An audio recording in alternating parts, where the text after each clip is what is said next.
uncapping knife, hot knife, and a scraper. Real important. Throw me one of those up here, Jose, those frames.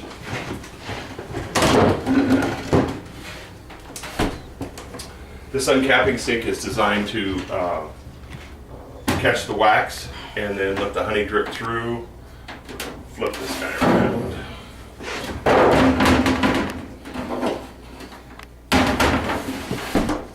There's a spout on the front of it because you would be surprised if you're uncapping 20 or 30 frames how much honey is going to drain out of those cappings, and you'll be able to go ahead and recover that.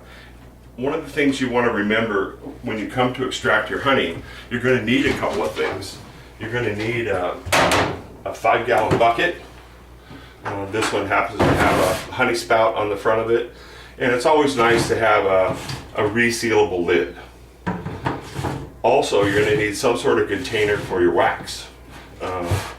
That's as valuable as the honey is, especially if you've got new frames and you want to melt it and wax coat your new frames.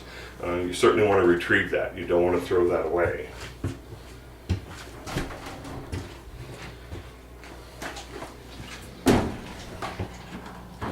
This particular frame is a really good example. One side is sticking out pretty well beyond the frame, so pretty easy to cut the wax right off of the top.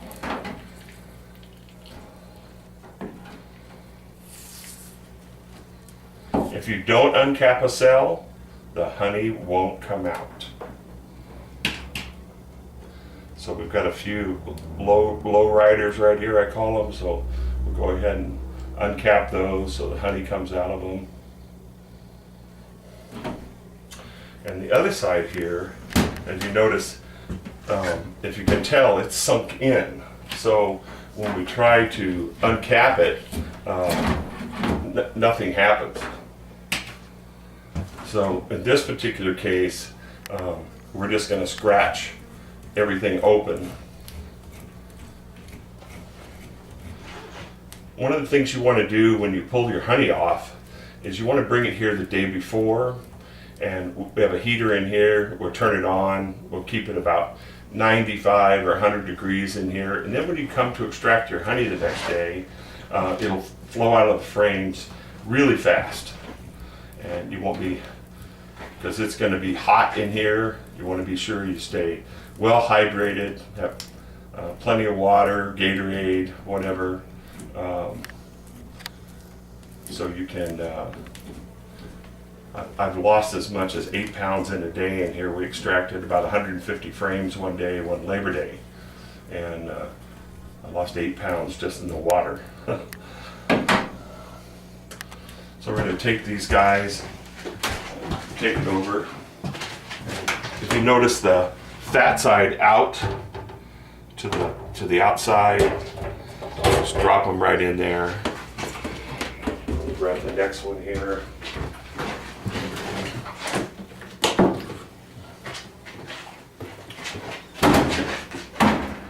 Nice frame honey.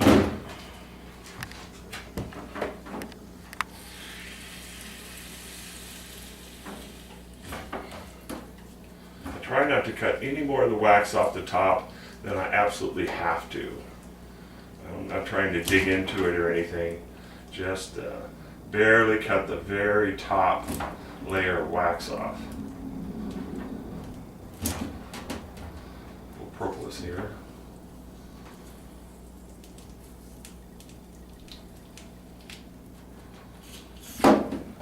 After you do a few hundred of these, it gets pretty easy.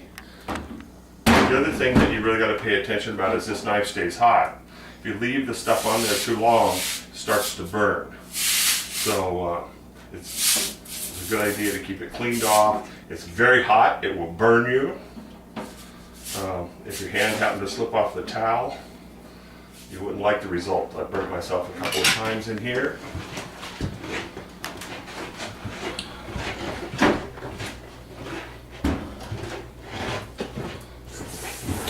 And you notice this side is mostly uncapped. You can't see the cappings right here.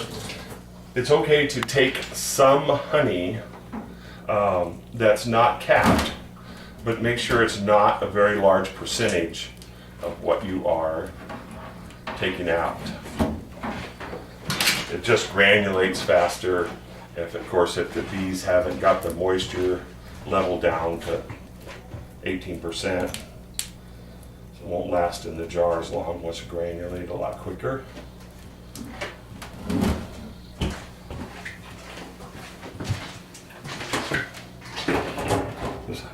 No matter what we do, there's always a few bees in here with us. It's real important to keep the door closed. If you don't, you'll end up with a lot of bees in here with you.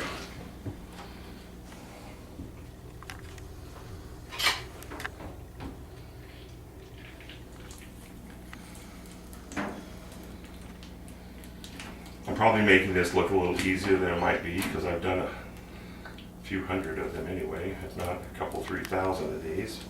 After you do it a few times, it gets pretty easy.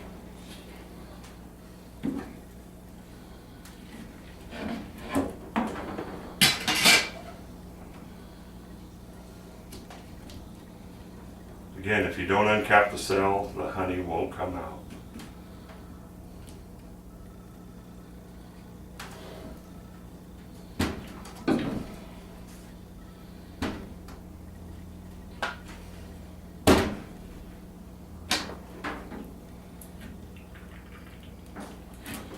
I can tell you that honey crop this year is probably going to be something like 1/10 of normal as far as my hives are concerned.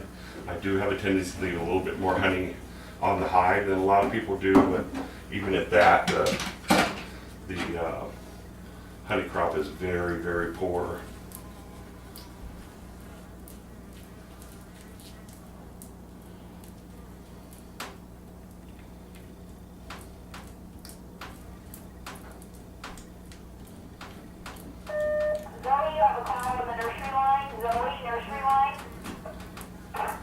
If you guys don't know Rob Slade, he's doing the videoing. He's the cameraman today, and my assistant here is Jose. He's a good friend of mine, and he's going home to Mexico in October, and he's going to be a beekeeper in Mexico and raise his own queens, and we're trying to help him learn all we can. So when he goes home to Mexico, he'll be a first-class beekeeper.